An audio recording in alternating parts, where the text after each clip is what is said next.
جلانے والی جو لکڑی بھی کئی قسم کی ہوتی ہے. ایک وہ لکڑی ہوتی ہے جو آگ جلانے کے کام آتی ہے. یہ جو ٹال پہ بکتی ہے لکڑیوں کے جو وہ ہوتا ہے بیچنے والا جو بیٹھا ہوتا ہے وہ جو لکڑیاں استعمال کرتا ہے وہ حطب کہلاتی ہیں. اور دوسری لکڑیاں جو جلتی نہیں ہیں ان کو حطب نہیں کہہ سکتے. مثلا بانس جو ہے بانس کو ہم حطب نہیں کہہ سکتے لیکن کیونکہ وہ جلنے کے لیے اتنا مفید نہیں ہے. جو دوسری لکڑی ہے وہ جلنے کے لیے مفید ہے, سوکھی ہو اور جلنے میں اچھی ہو, وہ حطب ہے. اس کو ایندھن والی لکڑی بھی کہا جاتا ہے. تو حطب وہ لکڑی ہے, ویسے تو خشب کہتے ہیں لکڑی کو, لیکن حطب وہ لکڑی ہے جو کہ جلنے میں اچھی ہے. تو وہ جلانے والی لکڑی اٹھائے پھرتی ہے, کیونکہ یہ حمال ہے تو وہ ہر وقت اٹھاتی رہتی ہے یا بار بار اٹھاتی رہتی ہے. تو اگر اس کا یہ ترجمہ کریں اٹھائے پھرنے والی, اٹھانے والی کی جگہ اٹھائے پھرنے والی, کیونکہ وہ یہ کام بار بار کرتی. اٹھائے پھرنے والی. فی جیدہا, فی کا مطلب اندر. اچھا یہ پر کے لیے بھی فی آتا ہے کبھی کبھی, جیسے فل محل, محل کہتے ہیں دکان کو. تو دکان کے اندر ہوتا تو اندر ہی ہے جو بھی سامان ہوتا ہے, لیکن اس کو دکان پر کہ ہماری دکان پر یہ سامان آ گیا ہے تو وہ اس کے لیے بھی فی آتا ہے. تو فی اندر کے لیے بھی آتا ہے, اندر یعنی ان سائڈ. اور اگر یہاں کچھ ہے تو وہ اس کو بھی ہم جیسے کہتے ہیں گلے میں پہن لو ہار کو, تو گلے میں یعنی کہ گلے کے اندر تو نہیں ڈالتے, گلے کے اوپر ہی ہوتا ہے, لیکن کیونکہ وہ گلے کے ساتھ جڑا ہوتا ہے اسی لیے اس کو فی کہتے ہیں. تو فی جیدہا, یہ جید جو ہے اردو میں ایک لفظ استعمال ہوتا ہے جید علماء. جید یہ کے نیچے زیر ہے, جید علماء. یہ جید جو ہے یہ جید جسے کہتے ہیں نا, جید جے جیم کے نیچے زیر اور یہ دال. جید کا مطلب ہے یہ گردن, کندھے اور سر کے درمیان جتنا حصہ ہے اس کو جید کہتے ہیں.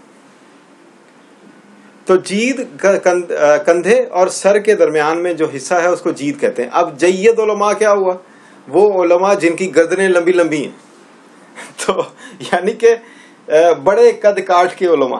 یہ آپ کو ایک یہ سمجھنے کے لیے میں نے اتنی ڈیٹیل میں کیا ہوں, ورنہ میں گردن لکھ دیتا اور کہتا یہ یاد کر لیں. تو میں نہیں چاہتا کہ آپ رٹے ماریں, آپ اس کو ذرا غور سے سوچیں کہ اللہ تعالیٰ نے یہ لفظ کیوں استعمال کیا. تو جید کو پہلے سمجھ لیں, اب آپ اس پہ غور کریں. یہ اب جب ہم اینڈ پہ پوائنٹس لیں گے سوچنے کے لیے تو ہم اس پہ زیادہ مزید بات کریں گے. فی جیدہا, یہ ہو آیا مرد کے لیے کیونکہ ابو لہب کی بیوی ہے, اور جیدہا اب اس بیوی کا, تو یہ مؤنث کا, اس کا, یہ اس کی تھا وہ اس کا, اس کی یعنی اس ابو لہب کی بیوی کی, ابو لہب کی نہیں, ابو لہب کی بیوی کی گردن. حبلم, حبل کہتے ہیں رسی کو. وَاعْتَصِمُوا بِحَبْلِ اللَّهِ جَمِيعًا وَلَا تَفَرَّقُوا, اللہ کی رسی کو مضبوطی سے پکڑ لو. تو یہ حبل جو ہے وہ یہ ہے رسی. اب یہ رسی بھی کئی قسم کی ہوتی ہے. ایک اگر جیسے رسی پلاسٹک کی بھی ہوتی ہے, رسی بان کی بھی ہوتی ہے, اور رسی یہ جو ستلی ہوتی ہے جسے پٹسن کہتے ہیں, پٹسن کی بھی رسی ہوتی ہے, اور یہ ربڑ اور پلاسٹک مکس کر کے بھی رسی بنتی ہے, وہ تھوڑی لچکدار ہوتی ہے. تو یہ ایک کس قسم کی رسی ہے, یہ اس رسی کی قسم بھی, من کا مطلب فرام, سے, فرام, یعنی یہ آپ بتا رہے ہیں اللہ تعالیٰ کہ یہ رسی ہے کس چیز کی بنی ہوئی ہے. وہ چیز کیا ہے, مسد. یہ آیت کا سورت کا نام بھی ہے مسد. اس سورت کو سورہ لہب بھی کہتے ہیں اور سورہ مسد بھی کہتے ہیں. تو یہ مسد جو ہے, اب مسد کی تھوڑی ڈیٹیل جو ہے, اس کا اصل مطلب تو یہ ہے بان.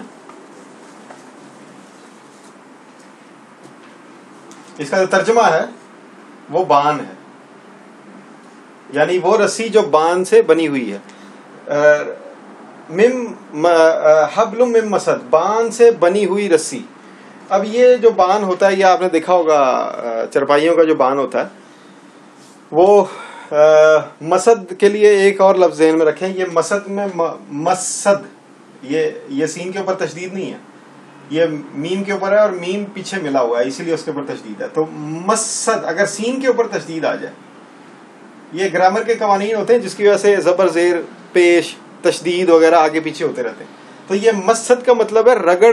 یہ دیکھیں اگر میرے ہاتھ پر کوئی چیز لگ گئی ہے اور میں اس کو یوں رگڑ کے اتار رہا ہوں تو یہ کہہ رہے ہیں میں مسد کر رہا ہوں. مسد سین کے اوپر تشدید. تو اسی طرح یہ مسد ہے, یہ وہ بان ہے جو کہ رگڑتا ہے, جو رگڑ کھاتا ہے. تو یہ رگڑ دینے والا, یہ رگڑ دینے والا بان, یہ خالی بان نہیں ہے, رگڑ ڈالنے والا, رگڑ ڈالنے والا بان. یہ سادہ بان نہیں ہے, یہ وہ بان ہے جو رگڑے ڈالتا ہے.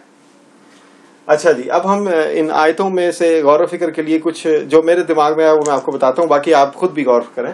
وَامْرَأَتُهُ, یہ ابو لہب جو تھا یہ حضور پاک صلی اللہ علیہ وسلم کے خاندان, دیکھ خاندان میں ایک ہوتے ہیں ننیال والے, ددیال والے, اور پھر ان کے آگے رشتہ دار ہوتے ہیں. اس طرح ایک بہت بڑا قبیلہ خاندان بنتا ہے. اب یہ جو ابو لہب تھا یہ بنو ہاشم میں سے تھا, بنو ہاشم اور بنو عبد المطلب میں سے تھا. تو وہ لوگ عام طور پہ کھل کر حضور کی مخالفت نہیں کرتے تھے. وہ یہ شرم کھا جاتے تھے کہ آپ کسی کے چچا کے بیٹے تھے, آپ کسی کے تایا کے بیٹے تھے, آپ کسی کے ماموں کے بیٹے تھے. تو اس طرح وہ رشتہ داری میں چپ رہ جاتے تھے. وہ صرف یہ کہتے تھے, اگنور کر کے چلے جاتے تھے. حضور پاک صلی اللہ علیہ وسلم کی مخالفت ڈائریکٹ نہیں کرتے تھے. ہاں اگر کرنی ہوتی تھی تو وہ کسی کے ذریعے کرواتے تھے. تو ابو لہب کیا کرتا تھا, وہ ڈائریکٹ مخالفت کرتا تھا, اور اس کام میں اس کی بیوی اس کو اکساتی تھی.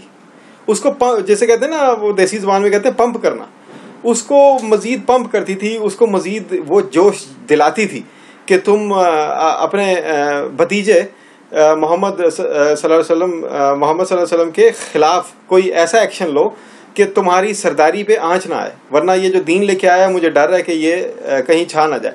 اور بڑی نفرت انگیز قسم کے جملے بولتے تھے. آپ اگر تفسیر میں جائیں تو آپ کو بہت سارے ایسی باتیں ملیں گی جو یہ لوگ کہتے تھے کہ ہم اپنی جان, اپنا مال, اپنا اصل و رسوخ سارے کا سارا اس کام میں لگا دیں گے کہ ہم محمد صلی اللہ علیہ وسلم کو اسلام نہ پھیلانے دیں. ہم یعنی مخالفت میں اتنے آگے چلے گئے تھے. وہ کہتے تھے کہ ہم اپنا سارا مال, یہ بڑا امیر آدمی تھا ابو لہب, یہ مکہ کے 4 امیر آدمیوں میں سے تھا, اور سونا جمع کرنے کا اس کو شوق تھا. تو اللہ تعالیٰ نے, اور اس کے بعد سرداری بھی تھی, تو اللہ تعالیٰ نے پہلی آیت میں کیا فرمایا کہ ہاتھ ٹوٹ گئے اس کے ہاتھ. تو سرداری, جو اس کا اختیار, جو اس کے تعلقات, جو اس کا اثر و رسوخ تھا وہ ٹوٹ گیا, اور وہ خود ٹوٹ گیا.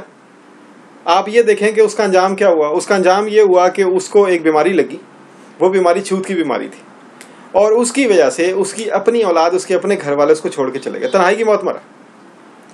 3 دن تک لاش کے قریب کوئی نہیں گیا کہ اس کی لاش سے ہی نہ ہمیں بیماری لگ جائے.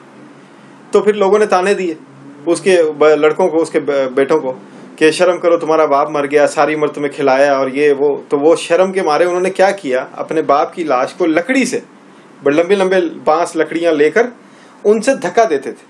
دھکا دے کر ایک گڑھے میں وہ اس کی لاش کو گرایا, اور وہ جو لکڑیاں انہوں نے استعمال کی تھیں وہ ڈرتے تھے کہ ان لکڑیوں کے اوپر بھی جراثیم آ گئے ہوں گے, تو انہوں نے وہ لکڑیاں بھی اس کے کھڈے میں دفنا دی ساتھ ہی.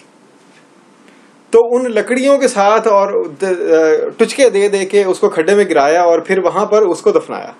تو ایسی پہلے تنہائی کی موت مرا, اس کے بعد اس کی لاش کی اتنی تذلیل ہوئی. تو تبت یدا ابی لہب وتب, وہ خود بھی تباہ و برباد ہو گیا. تو اب اس کی بیوی جو اس کو پمپ کرتی تھی, یہ جو یہاں پہ حطب کا لفظ آیا, فیول, جلانے والی لکڑی. تو آپ دیکھیں آگ تب تک جلتی رہتی ہے جب تک اس میں آپ لکڑی ڈالتے رہیں. تو یہ لکڑی ڈالنے والا کام جو ہے وہ کرتی تھی. کچھ مفسرین نے لکھا ہے کہ وہ جنگل میں جا کے کانٹے دار لکڑیاں لے کے آتی تھی, اور حضور پاک کے راستے میں وہ ڈالتی تھی تاکہ آپ کو کانٹے چھپیں, آپ کو جو ہے وہ تکلیف ہو. تو وہ میں اس حساب سے بات نہیں کر رہا, میں اس حساب سے بات کر رہا ہوں کہ وہ فیول کرتی تھی ابو لہب کو, اور ابو لہب کو جوش دلاتی تھی کہ تم محمد صلی اللہ علیہ وسلم کی ایسے خلاف ان کے چلو, کیونکہ یہ تمہاری سرداری اور تمہارے مال و دولت کے اوپر ضرب پڑے گی ورنہ. فی جیدہا, اب یہ ابو لہب کی بیوی جو تھی اس کو بڑا شوق تھا یہ ہار پہننے کا, بڑا قیمتی ہار پہنتی تھی وہ. تو وہ کہتی تھی کہ اب اس ہار کی بڑی پاپولیرٹی تھی، بڑا مشہور تھا وہ ہار، کہ دیکھو جی کتنی امیر، 4 امیر لوگوں میں سے ٹاپ 4 رچ پیپل آف مکہ، اس میں سے ابو لہب تھا. اور یہ کہا جاتا تھا کہ دیکھو ابو لہب کی بیوی کتنا قیمتی ہار پہنتی ہے. تو وہ کہتی تھی، جب جوش دلاتی تھی ابو لہب کو، تو کہتی تھی کہ میں یہ قیمتی ہار، جو اتنا مشہور ہار ہے، اتنا مہنگا ہار، میں یہ بھی بیچ کر محمد کے خلاف ہر کام کروں گی. یعنی اگر مجھے فائنینسز کی ضرورت پڑی اپنی مہم میں تو میں یہ ہار بھی بیچ دوں گی. تو وہ اس کی گردن جو ہے اس میں وہ ہار ہوتا تھا. اللہ تعالیٰ نے فرمایا کہ وہی اس ہار کی جگہ ہم اس کی گردن میں رگڑ ڈالنے والے بان کی رسی ڈالیں گے. اچھا اب آپ دیکھیں کہ اس صورت میں پکڑ کی 2 پوزیشنز بتائی گئی ہیں. ایک ہاتھ جو ہے وہ اختیار کی علامت ہے، تعلق کی علامت ہے، کیونکہ ہم تعلق جب بھی بناتے کسی سے، اس سے السلام علیکم، تو یہ ایک تعلق بن جاتا ہے.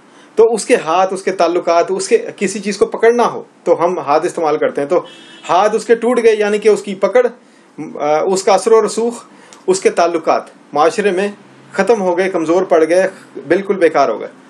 اور یہ گردن، اس کی بیوی گردن سے قابو آئے گی اللہ تعالیٰ کی، کہ وہ گردن، آپ دیکھیں جو انتہائی خطرناک مجرمین ہوتے ہیں ان کے گردن میں ایک ڈالا جاتا ہے کڑا، اس کو توق بھی کہتے ہیں، اور وہ اس کی زنجیر سے ہاتھ بھی بندھے ہوتے ہیں، یہیں سے وہ جاری ہوتی ہیں، اور یہ ان کے پاؤں بھی بندھے ہوتے ہیں.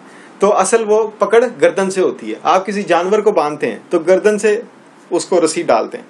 تو یہ جید جو ہے یہ بھی ایک اللہ کی نشانی ہے. گردن اللہ کی بنائی ہوئی ایک تخلیق ہے، ایک خاص ڈیزائن ہے، اور یہ ایک پکڑ میں کام آتا ہے. کسی کو اگر بہت شدید پکڑ دینی ہو تو آپ دیکھیں کہ پولیس جب کسی کو پکڑتی ہے تو یہاں سے ہاتھ ڈالتی، تو اس کے بعد وہ اس کو یوں ہلاتے ہیں اور وہ ہل بھی نہیں سکتا. تو یہ بڑی شدید قسم کی پکڑ کے لیے گردن میں پکڑا جاتا ہے. تو اللہ تعالیٰ فرما رہے ہیں کہ میں اس کی رسی میں ایسے اس کے گردن میں ایسے بان کی رسی ڈالوں گا جو بان رگڑ ڈالنے والا بان ہوگا. تو آپ یہ صورت یہاں پہ ختم ہو گئی. تو آپ اس صورت کے اوپر غور کریں، انشاءاللہ اللہ تعالیٰ نے توفیق دی تو ہم کوئی اور صورت شروع کریں گے. شکریہ.